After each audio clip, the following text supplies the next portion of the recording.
Soddisfattissimo, ovviamente non si può dire che ci si aspettava la vittoria, ma si spera sempre, come ho sempre detto, il sindaco che non si ricandida è sempre il sindaco che vince e quindi bisogna rimettersi in gioco. È stato un risultato risicatissimo, deciso da appena 58 voti, a consegnare nuovamente la fascia tricolore a Stefano De Pieri, rieletto sindaco di Chiarano per il secondo mandato consecutivo.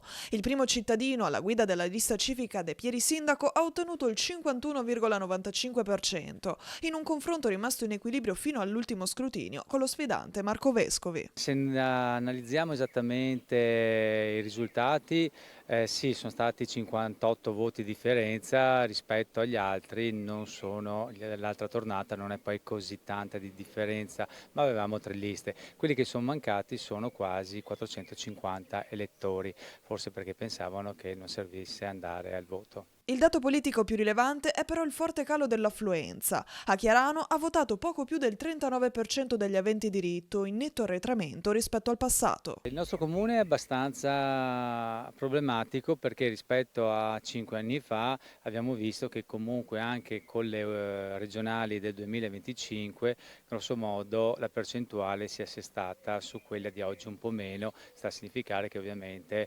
il sentire del sindaco è molto più vivo rispetto anche a qualche altra entità.